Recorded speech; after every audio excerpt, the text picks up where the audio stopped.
What is going on, everyone? A huge thank you for clicking on today's video. I greatly appreciate that as always. Now today we are taking a look at another Pokemon port, kind of. Today we're going to be taking a look at none other than Pokemon Yellow for the NES. Now some of you may or may not have seen, but I've done a video similar to this with Pokemon Silver version and Pokemon Blue version on the Nintendo 64.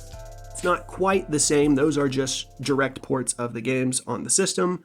This is a little bit more than that. This is actually a Chinese bootleg, as it's often referred to as, a sort of pirated game of Pokemon Yellow made by Shenzhen Nanjing. I hope I didn't mess that up too much. It sounds like this guy makes quite a few of these sort of pirated bootleg games, but this is his Pokemon one, and it's got quite the reputation. It's got quite the unique look to it, but we'll jump more into that in just a second. But before we do, let's go ahead and take a closer look at this cartridge here.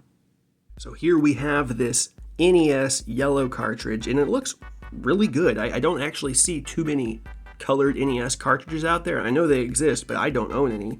And I don't know, I really like the way this looks. It is yellow. I will say I maybe wish it would have been a little darker. You know, like an actual Yellow game is a little bit darker. This kind of gives like those reproduction vibes where it's yellow, but it's a little bright. But it definitely is not bad. And we'll go ahead and pull out Cubert here. Why not? For comparison's sake, you can kind of see what it looks like stacked to a actual authentic one here.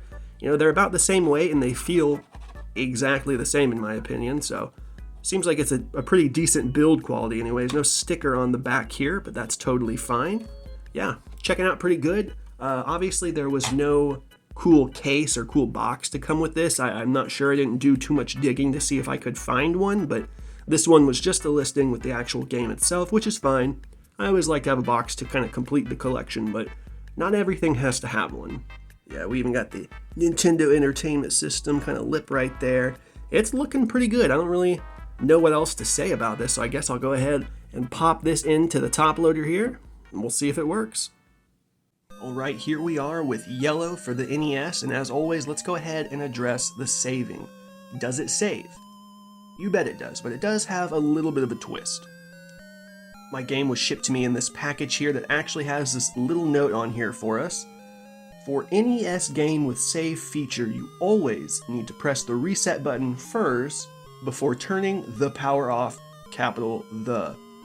So yeah, a bit of an odd way to save. I don't have very many NES games with, actually I don't have any NES games with save features, so I don't know if this is something that's normal for NES saves. Again, I don't own any, but this is how it was supposed to save. You just have to click that reset and before turning off. Not a huge deal, but that is the way it saves.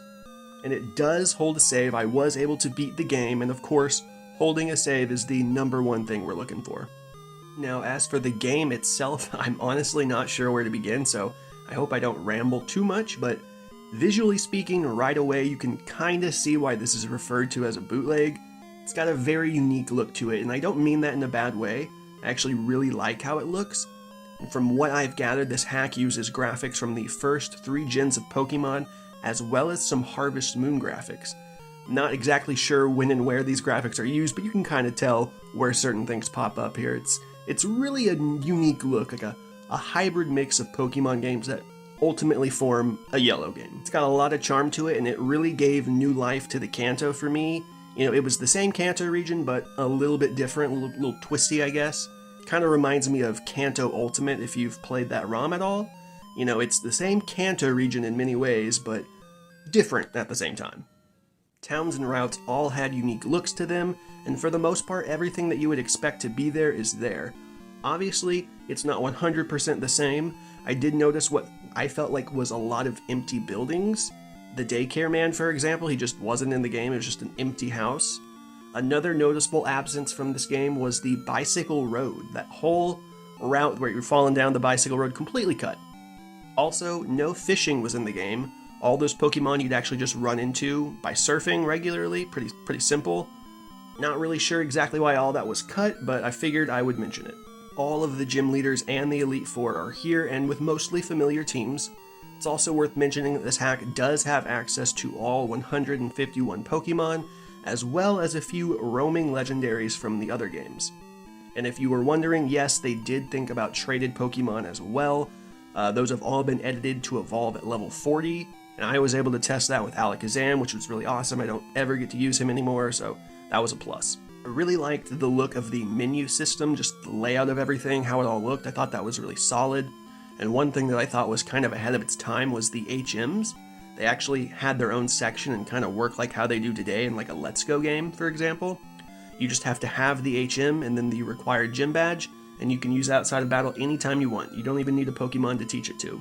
Also, a little bit ahead of its time was Pokemon could evolve in the middle of battle, which was so cool. I absolutely loved that. And I'm honestly trying to wrap my head around it. Do they do that in Pokemon games yet? I don't think that they do. Maybe they do and I'm just forgetting, but to me that was a nice surprise. Didn't expect it. The game's story is of course Yellow version, so you kinda already know what's going on, but it does have its own differences from the original Yellow story. For example, Team Rocket, their events all kind of felt maybe a little shortened in a way, but we did get to see the inclusion of Rocket executives, which was really neat. And obviously, Jesse and James are still in here. This is Yellow version after all. And one other difference was Pikachu himself. He doesn't actually follow you around like in the original, which is kind of a disappointment, but also I think it has its own advantages. You know, I missed having that unique feature, but I also enjoyed getting a Raichu, so kind of a win-win. The game is definitely a bit grindy, so it feels like a Gen 1 game in that regards. It's a little difficult, a little bit of a level curve, but I also feel like they kind of made up for that in a way. You could randomly get items after battling, you know, wild Pokemon, trainers, and you can get just about any item, but it was mostly TMs in my case, and I must have had good luck or something, because I got some pretty wild ones early on, like Psychic, Ice Beam, Dragon Claw, and getting all of those before the first gym honestly felt like it helped out a lot. Now, were there any bugs or glitches? Yeah, there were a couple things that stood out. Nothing game-breaking though. This is a translated game and excellently done, mind you, but I did notice a few moves that would sometimes display the foreign text. Usually it was like stat-altering moves, like bulk up or something. It was pretty easy to understand what was happening, so no harm, no foul. The battle system was a little odd. Flinching didn't really seem to do anything. It would always say somebody flinched, but then they would just immediately use whatever move anyways, so that was kind of a negative and a positive. And in general, you know, a few moves were of course absent from the game, and also a few moves seemed to operate differently. Dig, for example, still a 2-turn move, but you could still hit somebody who used Dig. They weren't protected for some reason. Also, the status conditions could all override each other, so that was extremely chaotic. You could go from being sleep to poison to paralysis. It was very insane. So the battle system worked fine, it just had a few quirks to it. And to round out the things that I noticed while playing this game, there were a few trainer sprites that didn't always match up from in-battle to overworld sprites, so that was something to get adjusted to. And also there would occasionally be slowdown if there was like a lot of NPCs in one area, more in particular Nugget Bridge. That was the one I noticed it. There was just a lot going on, and so sometimes it would get a little bogged down and just move a little slow, but I really mainly just noticed it on this area here. Overall, this game is a blast, and I truly mean that. It's often referred to as a bootleg game, and I think that's completely warranted, but generally people disregard things when they hear that word, and they think of a lesser experience, and I guess that's technically right, but I don't necessarily believe that with this game. You're getting a whole Pokemon adventure, and I think one that's got a lot of effort put into it. It's not perfect, but it's certainly the most unique Yellow experience I think I've ever had, and I could definitely see myself playing this again one day. Alright, that is going to bring us to the end of Pokémon Yellow for the NES. Quite a unique adventure, I'll say. Super fun. I had an absolute blast playing it. This is a Chinese, I guess, bootleg pirated version of Yellow. It's definitely one of the more unique Yellow experiences I've ever played. I definitely recommend you guys playing it.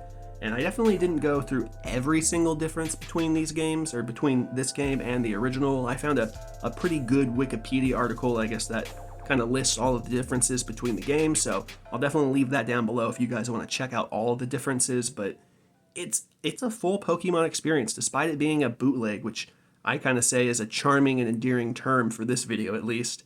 It's fun. I don't think you'll be disappointed playing this game. It's you know, smidge glitchy, sure. It's a little hard, a little grindy, but I had an absolute blast playing it. So huge shout out to Shenzhen Nanjing and also Lugia 2009 for translating this game. You did an excellent job doing that. I would not have been able to play this game if it weren't for both of you, and of course anybody else who may have been involved with making this awesome ROM hack. So definitely check this out online first on an emulator. It's not too hard to do. It's definitely worth it. You won't be disappointed. And if you guys have anything else you want to see, if you guys enjoyed the video, leave a like and leave a comment. I'll definitely do my best to check those out. And until next time, I'll see you all later.